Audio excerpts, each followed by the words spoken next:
Tu sais, comme dans les 2 derniers articles, j'ai écrit sur le vote ethnique. Ça, là-dessus, quand t'embarques dans le vote ethnique puis l'immigration, là, t'es sûr de passer au cash, tu sais, mais des fois, il faut dire les choses pareilles, même quand c'est dur.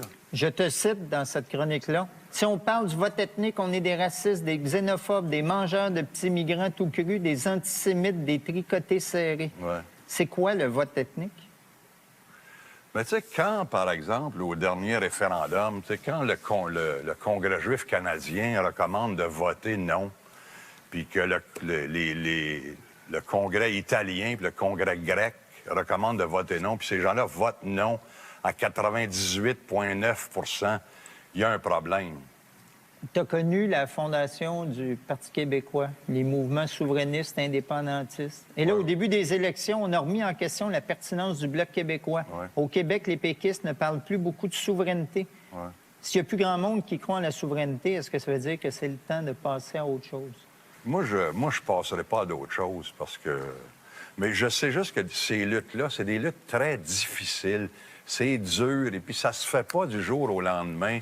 Et puis, c'est ceux qui se découragent pas qui gagnent. Tu sais, les luttes pour l'indépendance, les Grecs, ça leur a pris 500 ans. T'sais, les Palestiniens sont pas sortis du trou, mais qu'est-ce que tu veux qu'ils fassent? Qu'ils abandonnent? Tu sais, si on choisit collectivement d'abandonner, il y a un prix à payer pour ça.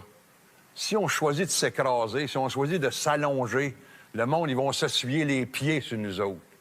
Puis les peuples qui meurent, ça meurt longtemps. Puis c'est douloureux, puis ça fait mal. Fait que si vous décidez d'abandonner, ça va être bien long puis bien tough. Vous avez besoin d'être tough. Je te cite. Pour la plupart des jeunes immigrants, la société québécoise n'existe tout simplement pas. Ils vivent à l'écart dans une bulle multiculturelle en dehors de la société nationale.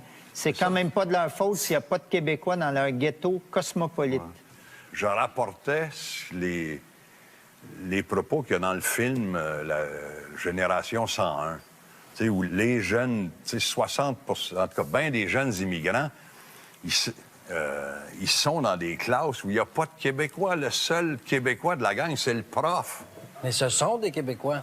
Non, mais j'ai fait bien des conférences à l'école Louis-Joseph Papineau.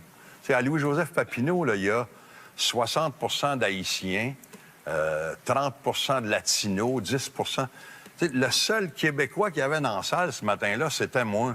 Oui, mais aujourd'hui, ce sont des Québécois. Ils sont nés ici ou ils vivent ici? Ils sont nés ici ou ils vivent ici. Moi, j'ai vécu dans le Grand Nord. Je suis pas un Esquimau, parce que j'ai vécu dans le Grand Nord. Non, Camus a vécu en Algérie. C'est pas un Algérien, c'est un Français. Saint-Exupéry a écrit au Sénégal. C'est pas un Sénégalais. Non, mais ils vivent ici, maintenant, là. Ils Oui, habitent le ils vivent territoire. ici. C'est des Québécois ou des néo-Québécois ou... Mais c'est pas juste de vivre ici puis de payer des taxes. C'est d'essayer de t'intégrer à la société où t'es. Moi, si tu veux, t'es mon frère. Mais si tu veux pas, ça me fait chier. Ça me fait chier, moi, si tu vis dans ta tête à New York, puis tu veux devenir un New-Yorkais puis un Américain, tu vas aller étudier au cégep Dawson, dans vie, puis à McGill, ça me donne rien à moi, ça. Le monde qui peut venir de n'importe où à travers la planète, s'ils me disent, moi, je suis Québécois, moi, je les vais les embrasser, câlisse. Oh, pas